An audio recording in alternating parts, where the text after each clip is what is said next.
Hello students, हम लोग atoms and molecules chapter पढ़ रहे हैं और एटम्स एंड मॉलिक्यूल्स चैप्टर में लास्ट क्लास में जो हमने पढ़ा था दिस इज ग्राम एटॉमिक मास। और ग्राम एटॉमिक मास आपको जितना भी समझ में आया था, इज इट ओके, वो और क्लियर हो जाएगा।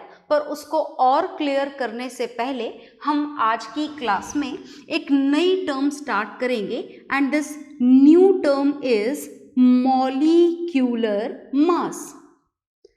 Is it okay? Molecular mass आपका पढ़ा हुआ टॉपिक है, आपने लास्ट क्लास में भी इसको और कुछ अच्छी तरीके से समझा था।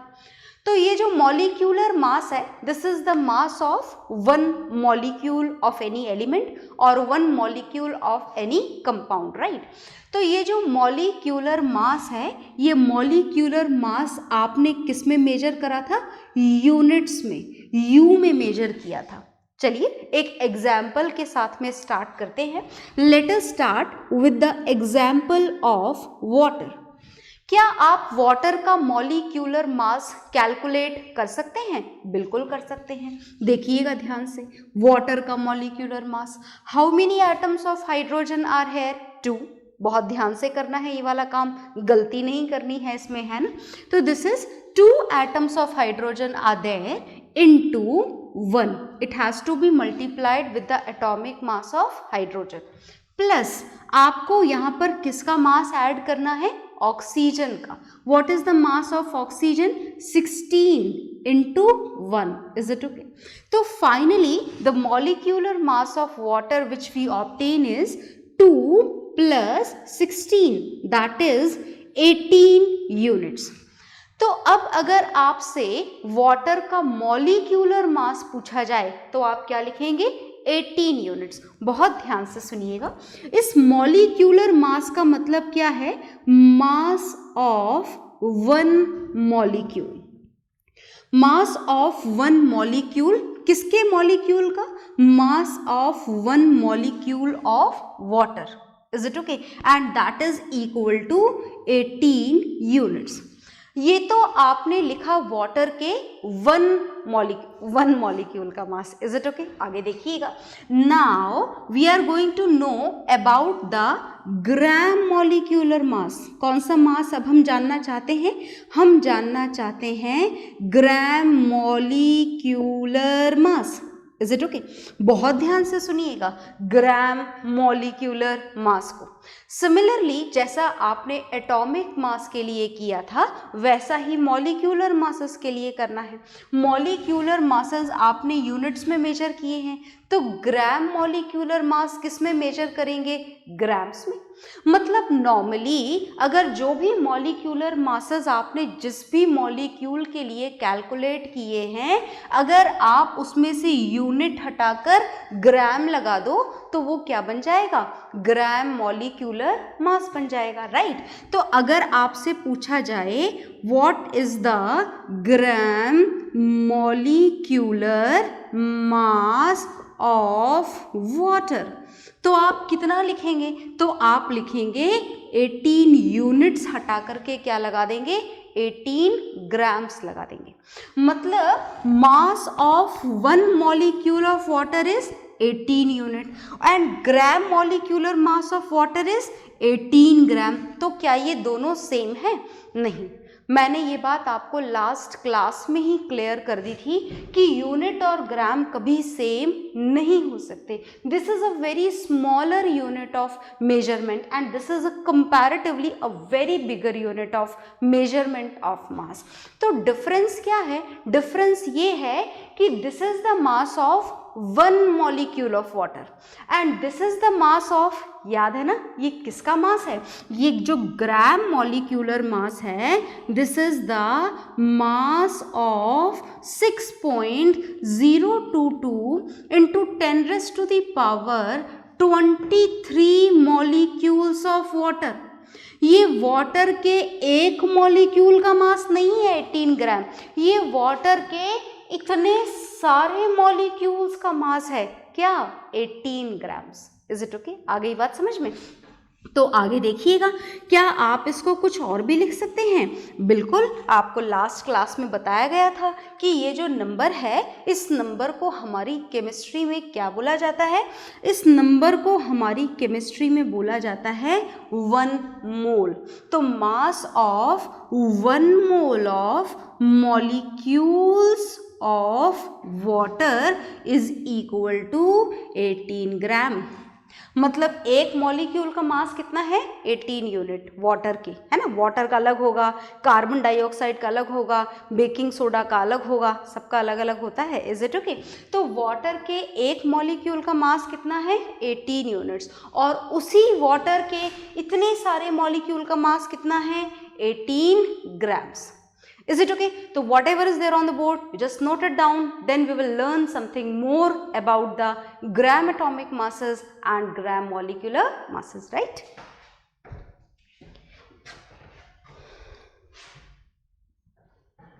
तो आपने ये नोट डाउन कर लिया होगा। मैं इसको रफ करने जा रही हूँ यहाँ से, और सुनते जाइएगा, समझते जाइएगा। बहुत इम्पॉर्टेंट टॉपिक चल रहे हैं आपकी केमिस्ट्री के। आपकी केमिस्ट्री में टोटल 4 चैप्टर हैं क्लास 9th में, और उनमें से सबसे इम्पॉर्टेंट चैप्टर का सबसे इम्पॉर्टेंट पार्ट आप स्टार्ट करने जा रहे हैं, या यूँ माने कि स्टार्ट हो चुका है, चल रहा है। तो that is very important, very conceptual. आपको बार बार देखना है। अगर आपको ऐसा लग रहा है कि एक बार में क्लियर नहीं हुआ, then watch the video again, दोबारा देखिएगा, पर समझे बिना छोड़ना मत आप इस टॉपिक को, because it is very very important. तो मुझे लगता है कि आपको ग्राम एटॉमिक मास और ग्राम मॉलिक्यूलर मास थोड़ा थोड़ा तो समझ में आ गया है। और अब जो हमको पढ़ना है वो हमको पढ़ना है मोल कॉन्सेप्ट, और मोल कॉन्सेप्ट के ऊपर बेस्ड हमको सॉल्व करने हैं ढेरों questions. Is it okay? A lot of numericals, because numericals are very important, which are related with the same topic, mole concept. Okay, right? तो हम मोल कॉन्सेप्ट की शुरुआत करने जा रहे हैं। बड़ा सिंपल है, बहुत ध्यान से सुनना और बहुत ज़्यादा ध्यान से सुनना, ठीक है? तो चलिए हम शुरू करते हैं। मोल कॉन्सेप्ट हमें क्या बताता है? मोल कॉन्सेप्ट, बहुत ध्यान से सुनना, मोल कॉन्सेप्ट हमको ये बताता है कि अगर आप मास कैलकुलेट करना चाहें, किसका मास कैलकुलेट करना चाहें, बहुत ध्यान से देखना, मास of 1 mole, mass of 1 mole of atoms. आपके पास में क्या है? 1 मोल ऑफ एटम्स है। क्या आप 1 मोल ऑफ एटम्स का मतलब समझते हैं? 1 मोल ऑफ एटम का मतलब क्या है? भूले तो नहीं आप? मास ऑफ 1 मोल ऑफ एटम का मतलब मास ऑफ 6.023 इंटू 10⁻23 एटम्स। आई ना बात समझ में? 1 मोल ऑफ एटम्स का मतलब क्या होता है? 1 मोल ऑफ एटम का मतलब होता है इतने एटम। इस बात को कभी भी भूलना मत। जब भी आपसे 1 मोल बोला जाए, आपको लिखना है 6.023 इंटू 10⁻23। अच्छा मेरी बात सुनिए, कुछ बुक्स में ये वैल्यू लिखी हुई है 6.022, कुछ बुक्स में ये वैल्यू लिखी हुई है 6.023। They both are correct. Is it okay? आपको इन दोनों वैल्यूज में कंफ्यूज होने की जरूरत बिल्कुल भी नहीं है। Both are 110% correct. Is it okay? तो लुक हियर, आप चाहे तो 6.022 यूज कर लें, मैं चाह रही हूँ यहाँ पर 6.023 यूज करना। तो as I told you, both are correct, तो we will use this value. Mass of 1 mole of atom is equal to mass of this number of atom is always equal to gram atomic mass. This is the equation for moles of atoms according to this mole concept. क्या आपको equation समझ में आई? पता नहीं अब समझ में आई या नहीं आई। तो चलिए इसके कुछ examples लिख लेते हैं, so that it would be more clear to all of you. Okay? देखिएगा ध्यान से, हम इस इक्वेशन को लिखने शुरू करते हैं। किसके लिए लिखे? चलिए हम ऑक्सीजन के लिए लिखते हैं। बहुत ध्यान से देखना, हम इस इक्वेशन को किसके लिए लिखना चाह रहे हैं? ऑक्सीजन एटम के लिए। फिलहाल जो हम मोल कॉन्सेप्ट पढ़ रहे हैं, किसके लिए पढ़ रहे हैं? This mole concept is for atoms, भूलिएगा मत। Is it okay? तो चलिए देखते हैं। ऑक्सीजन एटम के लिए हम इस इक्वेशन को लिखने जा रहे हैं। ध्यान से देखिएगा। According to this, mass of, इस इक्वेशन को लिखने जा रहे हैं ना, mass of 1 mole of oxygen atom. आपके पास में ऑक्सीजन एटम है और कितने सारे हैं? एक ऑक्सीजन एटम है। क्या इस इक्वेशन के अकॉर्डिंग आपके पास में एक ऑक्सीजन एटम है? नहीं, आपके पास में 1 मोल ऑक्सीजन एटम है। और याद तो है ना 1 मोल का मतलब क्या होता है ना? क्या मतलब है यहाँ पर? इसका मतलब आपको मास कैलकुलेट करना है 6.023 इंटू 10⁻23 एटम्स का। किसके? 23 एटम्स ऑफ ऑक्सीजन। तो क्या मास हो जाएगा इसका? देख लीजिए, this is equal to gram atomic mass. Oxygen का एटॉमिक मास कितना है? ऑक्सीजन का एटॉमिक मास है 16 यूनिट। तो ग्राम एटॉमिक मास कितना हो जाएगा? 16 grams. Is it okay? So this is the equation of mole concept for oxygen atom. Note it down, then we will write it for some more elements, right?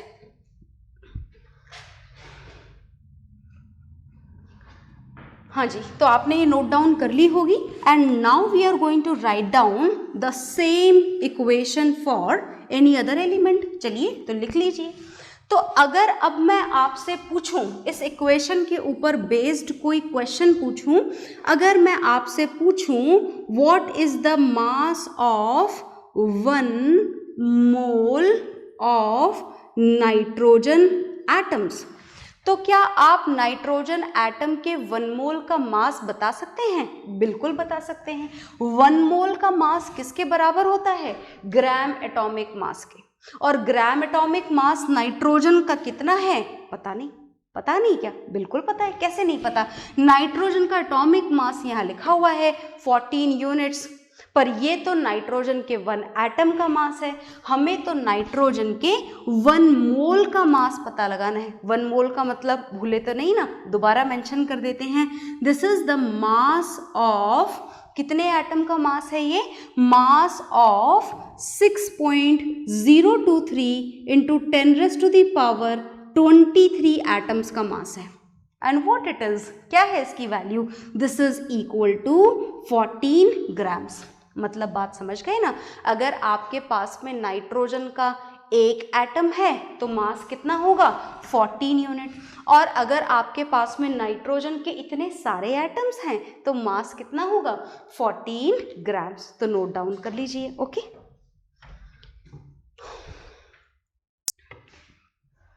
तो आपने ये equation note down कर ली होगी। And in this way we have done the mole concept for atoms. Mole concept is not done actually, we have to solve a lot of numericals, then only it would be clear. पर फिलहाल equation को हमने थोड़ा सा तो समझ ही लिया है। Is it okay? And now will write down this equation for molecules. जिस तरीके से इक्वेशन आपने एटम्स के लिए लिखी, similarly this equation also has to be written for molecules. हमको ये इक्वेशन मॉलिक्यूल्स के लिए भी लिखनी है। तो मॉलिक्यूल्स के लिए भी कैसे लिखी जाएगी? बिल्कुल सेम। मास ऑफ, अब बात एटम्स की नहीं हो रही है, अब बात मॉलिक्यूल्स की हो रही है। तो एटम और मॉलिक्यूल में डिफरेंस तो जानते हो ना? ये जो सिंगल सिंगल आपके सामने लिखे हुए ये सारे एटम्स, अगर मैं इनकी जगह लिख दूं, क्या लिख दूं? अभी बताते हैं क्या लिख दिया जाए। क्या लिख दिया जाए अगर इनकी जगह मॉलिक्यूल्स? मॉलिक्यूल्स का मतलब समझते हैं?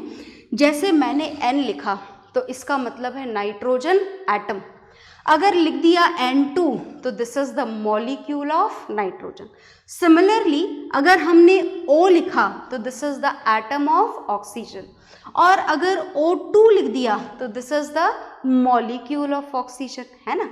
क्लोरीन लिखा Cl, atom of chlorine. Cl2 लिख दिया, मॉलिक्यूल ऑफ क्लोरीन। तो हमेशा ऐसा सेम होता है कि 2 लगा दे तो मॉलिक्यूल बन जाएगा? नहीं, ये बात हम पढ़ चुके हैं कि मॉलिक्यूल में हमेशा 2 ही लगे, ऐसा ज़रूरी नहीं है। ठीक है, ये तो ऑक्सीजन गैस है, ये है ozone gas which is formed by the combination of 3 atoms of oxygen. Is it okay? So this is also a molecule of ozone gas. This is a molecule of oxygen gas. और अगर बात phosphorus की करें तो phosphorus के molecule में तो phosphorus के कितने एटम्स होते हैं?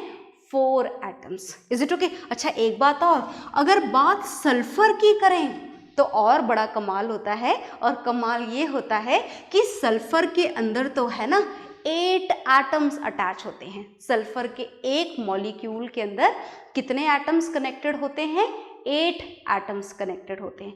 तो मॉलिक्यूल और एटम में डिफरेंस समझ में आ गया ना? When they are in there single atomic state then these are the atoms, and when they are combined in this way then these are molecule.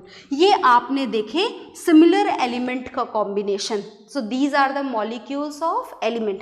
अगर different element combine हो जाए जैसे H2O, CO2, CO, so these are the molecules of compound.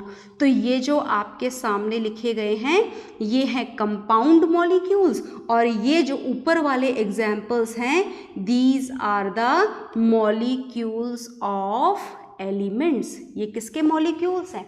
ये elements के molecules हैं। हालांकि इस बात को हम पहले ही समझ चुके हैं, तो आपको इसको नोट डाउन करने की एज सच ज़रूरत नहीं है, तो मैं इसको यहाँ से रफ कर देती हूँ। ये हमने जस्ट रिवीजन किया है, आप कहीं भूल ना गए हों कि आखिर ये मॉलिक्यूल क्या चीज़ होती है। तो we have done the revision हम कर चुके हैं। आगे देखिएगा, बहुत ध्यान से सुनिएगा। Now we are going to write down this mole concept for molecules.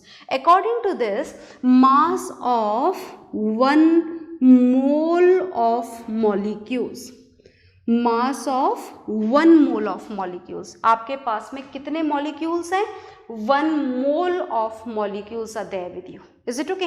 और ये जो 1 मोल ऑफ मॉलिक्यूल्स हैं, इसका मतलब समझ गए ना आप? मास ऑफ 6.023 इंटू 10⁻23 मॉलिक्यूल्स। 1 मोल का मतलब कभी नहीं बदलेगा, 1 मोल का मतलब हमेशा सेम रहता है। This is equal to this number. तो जैसे ही 1 मोल आपके सामने बोला जाए, आपके दिमाग में ये नंबर आ जाना चाहिए, जिसको आपने एक और नाम भी दे रखा है, that is Avogadro number. Is it okay? And mass of this much number of molecules is always equal to gram molecular mass. Is it okay?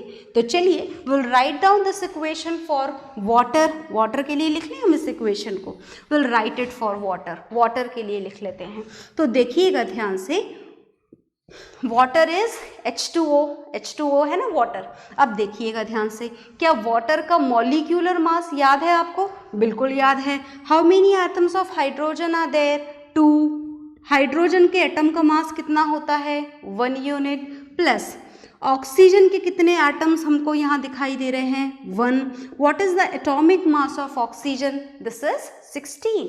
That means this 2 plus 16. So what it would be? It will be equal to 18 units. So this is 18 unit, and 18 unit is the mass of 1 molecule of water. है ना? अगर आपसे पानी के एक molecule का मास पूछा जाए तो आप कितना लिख दोगे? 18 यूनिट्स। और अगर आपके पास में आपसे बोला जाए मास of 1 mole of water molecule, अगर आपको वाटर मॉलिक्यूल के 1 मोल का मास निकालना हो, मतलब अगर आपको mass of 6.023 into 10⁻23 water molecules का मास निकालना हो, then what it would be equal to gram molecular mass. ये कौन सा मास है? ये तो मॉलिक्यूलर मास है। ग्राम मॉलिक्यूलर मास क्या होगा? ग्राम मॉलिक्यूलर मास होगा 18 ग्राम। मतलब वाटर के एक मॉलिक्यूल का मास 18 यूनिट, और 6.023 इंटू 10⁻23 मॉलिक्यूल्स का मास 18 grams. Is it okay? You note it down.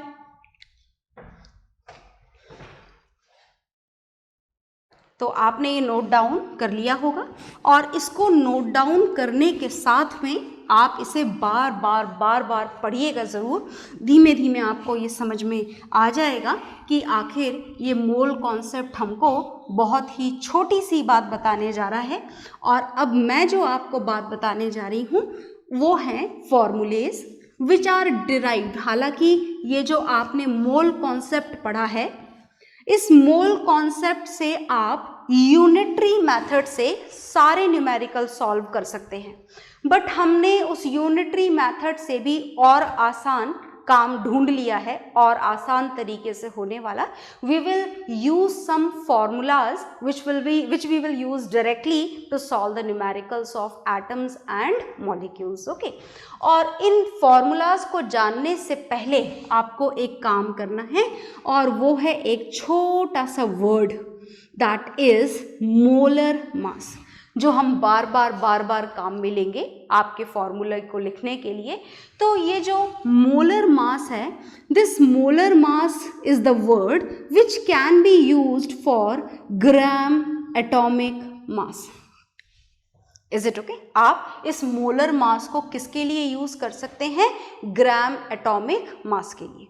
अगर मैं आपसे पूछूं कि व्हाट, बहुत ध्यान से देखना, अगर आपसे पूछा जाए what is the gram atomic mass of hydrogen, then answer is still there in front of you, है ना? आप क्या बता देंगे? हाइड्रोजन का ग्राम एटॉमिक मास, आपका आंसर क्या हो जाएगा? 1 ग्राम। तो आपसे हाइड्रोजन का क्या पूछा गया? आपसे हाइड्रोजन का पूछा गया ग्राम एटॉमिक मास। किसका पूछा गया? हाइड्रोजन का। कितना लिख दिया आपने आंसर? 1 ग्राम। अब अगर आपसे ग्राम एटॉमिक मास ना पूछा जाए, आपसे पूछा जाए what is the molar mass of hydrogen, then what would be your answer? Then also the answer is same. Answer आपका सेम रहेगा। मतलब ग्राम एटॉमिक मास को ही क्या बोला जाता है? Molar mass. मतलब हाइड्रोजन का मोलर मास पूछा जाए तो भी आपका आंसर 1 ग्राम, ग्राम एटॉमिक मास पूछा जाए तो भी आपका answer 1 gram. Is it okay? अच्छा, ये जो मोलर मास है, this is also used for one more term. एक और टर्म के लिए हम इसे काम में लेते हैं। मोलर मास को ग्राम एटॉमिक मास के लिए भी रिप्रेजेंट किया जा सकता है और मोलर मास को ग्राम एटॉमिक मास के साथ साथ ग्राम मॉलिक्यूलर मास के लिए भी काम में लिया जा सकता है। Is it okay? तो दोनों के लिए एक कॉमन वर्ड काम में लिया जा सकता है, that is molar mass and molar mass. Is it okay? तो इन दोनों को आप नोट डाउन कर लें और फिर मैं लिखवाऊंगी आपको इस पर्टिकुलर मोल कॉन्सेप्ट से रिलेटेड फॉर्मूलाज। ओके, तो आपने ये नोट डाउन कर लिया होगा। अब देखिएगा जरा ध्यान से कि आपको ये क्वेश्चन कैसे करने हैं। जैसा कि मैंने बोला कि मोल कॉन्सेप्ट को यूज़ करके आप क्वेश्चंस को डायरेक्टली भी सॉल्व कर सकते हैं, है ना? बिल्कुल डायरेक्टली यूनिटरी मेथड से, अगर आप फॉर्मूले याद ना रखना चाहें तो। पर जो फॉर्मूला हम यहाँ पर लिखने जा रहे हैं वो ज़्यादा बेटर और सिंपल ऑप्शन है। तो देखिएगा कि हमें 3 फॉर्मूलेज हैं, सिर्फ 3 में से भी आपको 2 याद रखने हैं और थर्ड वन आपको अपने आप लर्न हो जाएगा। तो देखिएगा ध्यान से, जो फॉर्मूला हम यहाँ पर लिखने जा रहे हैं, this is to calculate number of moles. Moles याद है ना? जहाँ भी वर्ड मोल्स आ जाए, 1 मोल आ जाए, 1 mole is always exactly equal to the same number which is also known as Avogadro number. Is it okay? तो ये जो नंबर ऑफ मोल्स है that can be calculated by the formula of given mass upon molar mass. अच्छा, given mass that will be given in the question. Is it okay? Given होगा आपको। और ये जो मोलर मास है, in case of atoms this molar mass represents gram atomic mass, and if the question is related with the molecules, then the same term molar mass molar mass will represent gram molecular mass. Is it okay? तो it depends on the question कि molar mass की जगह पर आपको कौन सी value substitute करनी है. Okay, now the second formula is also related with the same number of moles, and here the number of moles is equal to given number of particles, given number of particles. Particles का यहाँ पर क्या मतलब है? These particles may be atoms or may be molecules. It depends on the question. Is it okay? And this given number of particle divided by has to be divided by Avogadro number. Is it okay? अब आप देखिए, ये जो first formula है ये भी number of moles के लिए है, जो सेकेंड फॉर्मूला है ये भी नंबर ऑफ मोल्स के लिए है, मतलब this will be equal to this and you will get the third one. Okay, तो चलिए हम थर्ड भी लिख देते हैं. According to this third formula, given mass which is usually given in the question, given mass upon molar mass is equal to given number of particles. भूलिएगा मत, particles may be atoms, may be molecules and may be ions. Is it okay? Divided by Avogadro number. So note it down, note down कर लें आप इसे अपने register में. तो आपने ये फॉर्मूले जितने भी हैं इनको नोट डाउन कर लिया होगा. अब इनको न्यूमेरिकल्स में कैसे यूज करना है that will see in the next class. Okay, bye everyone.